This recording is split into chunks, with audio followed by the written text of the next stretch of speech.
Hello my dear friends, आपल्या सर्वांचं स्वागत आहे माझ्या चॅनलमध्ये. आज मी आपल्यासमोर स्टँडर्ड 9ची तिफन ही कविता एक्सप्लेन करणार आहे आणि त्यानंतर त्याचे वर्कबुक आन्सरसुद्धा शेअर करणार आहे. 9th स्टँडर्डची मराठी अक्षर भारती इयत्ता 9वी. तर आज जी मी कविता तुमच्यासमोर एक्सप्लेन करणार आहे ती खूप सुंदर कविता आहे. त्याचं नाव आहे तिफन आणि त्याचे कवी आहे विठ्ठल वाघ.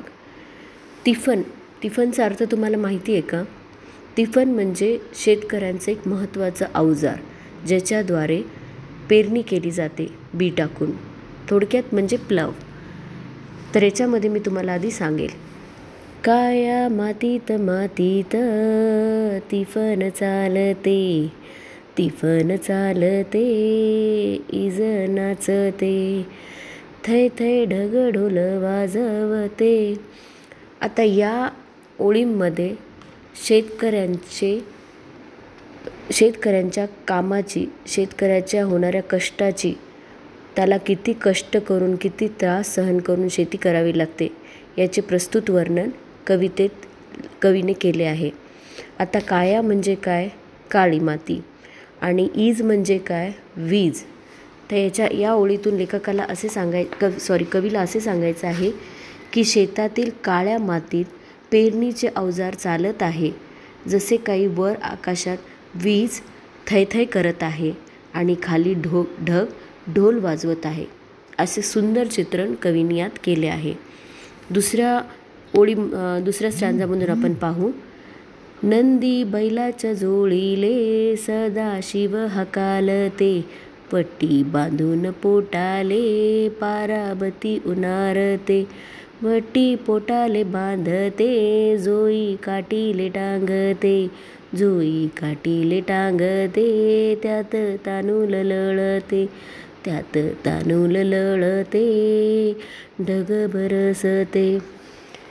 आता यामध्ये आपल्याला आधी पाहावं लागेल ते म्हणजे सदाशिव. सदाशिव म्हणजे काय? याच्यामध्ये कवीने सदाशिव म्हणजे शेतकऱ्याला उपमा दिली आहे आणि पार्वती म्हणजे पाराबती म्हणजे शेतकरी, हे तुम्हाला आधी समजावून घ्यावं लागेल. आणि बैलाला नंदीची उपमा दिली आहे. तर यामधून कवीला असे सांगायचं आहे की श्री शंकरासारखा शेतकरी नंदी बैलाच्या जोडीला शेत चालवतो आहे आणि पार्वतीसारखी शेतकरीण पोटात बांधलेल्या पदराच्या ओटीतून दाणे तिफनात हळू सोडत आहे. ओटी, खोळ म्हणजे ओटी, जशी ती पोटाला आहे तशीच तिची एक झोळी बाबळाच्या फांदीला देखील टांगली आहे आणि त्यात कोण रडत आहे? तिचं तान्हुलं बाळ. असं सुंदर चित्र कवीनी यात केलं आहे आणि तिचं बाळ हे रडत आहे आणि वरतून ढग बरसत आहे. या ओळीतून आपल्याला समजते की शेतकऱ्याला किती कष्ट सहन करून शेती करावी लागते. तान्हुलं बाळ रडत आहे तरी पेरणी करावी लागत आहे, ढग बरसत आहे. असं सुंदर चित्रण यात आहे. त्यानंतरचं आहे. काकरात बिजवाई जसं हासर चांदन, धरतीच्या आंगोपांगी लाळा नोसाचं गोंदन, सरीवरी सरीयती माती नाती धुती होते, तिचा कस्तुरीचा वास भूल जीवाले पाळते, भूल जीवाले पाळते, वाट सांजिले पाहते, मैना वाटुली पाहते, रागू तिफन हानते, रागू तिफन हानते, ढग बरसते. आता यामधून कवीला असे सांगायचे आहे की नांगराने आखलेल्या मातीतल्या समांतर ओळीमध्ये बियाणे असे चमकते जसं काय चांदणे खाली सांडल्यासारखे वाटत आहे आणि हे बियाणे जणू लाडांवसाने मातीच्या अंगावर गोंदलेले आहे. त्यामुळे माती निर्मितीक्षम होत आहे. मातीतून येणाऱ्या कस्तुरीला जसा सुगंध असतो त्याप्रमाणे या मातीचा सुगंध कस्तुरीप्रमाणे मरारा भुरळ घालतो आहे. आणि शेतकरी कधी परत येईल याची लागलेली आस, मैना म्हणजे शेतकरीण आणि राघू म्हणजे तिचा शेतकरी, ती वाट बघत आहे. तिकडे शेतात तिफन वेगाने चालत आहे आणि ढग बरसत आहे. आणि नेक्स्ट.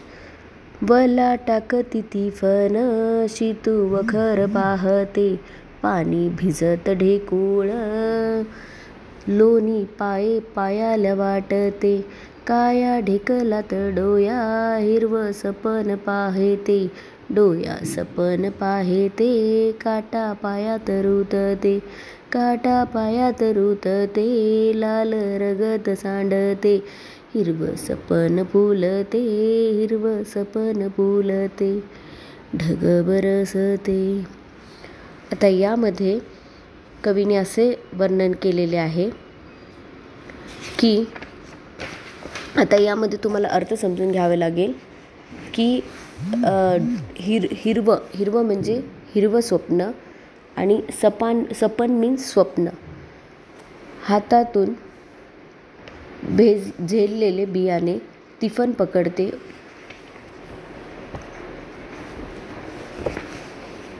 आणि ते मातीत पडताना त्याला माती पसरण्याचे यंत्र पकडायला पाहते. पाण्यात भिजलेले मातीचे ढेकूळ असे विरघळते जसे की लोण्यासारखे ते पायाला वाटते. लोणी कसं सॉफ्ट राहते, मऊ राहते, तसं त्या काळ्या ढेकळामध्ये शेतकरी भविष्यातील हिरव्या पिकाचे स्वप्न पाहतो. डोळ्यांनी ते स्वप्न पाहत असताना त्याला काटा रुततो. याचं वर्णन कवींनी येथे केले आहे आणि ते सुद्धा सुंदर असं मार्मिक वर्णन इथे केलेले आहे. आणि काटा पायात रुतते, लाल रगत सांडते, रगत मीन्स रक्त.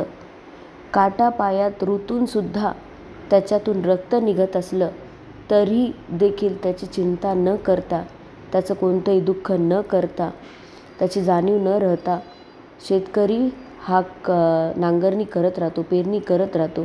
कारण त्याच्या डोळ्यामध्ये उद्याच्या हिरव्या पिकाचे स्वप्न फुलले आहे असे तो स्वप्न बघून शेतकरी शेती करत राहतो. ढग मात्र बरसत राहतात. असे सुंदर चित्रण कवी विठ्ठल वाघ यांनी केले आहे. आणि याच्यामध्ये थोडक्यात काय, पेरणी, बैलाविषयीचे प्रेम, पावसाच्या दिवसातील मातीचा सुगंध, शेतकऱ्याचे हिरवे स्वप्न, पावसाच्या आगमनाने शेतकऱ्याची होणारी शेतीकामाची लगबग याचे वर्णन कवीने प्रस्तुत कवितेतून केले आहे. अतिशय सुंदर असे वर्णन आहे आणि यानंतर मी तुम्हाला याचे नोट्स देखील शेअर करणार आहे.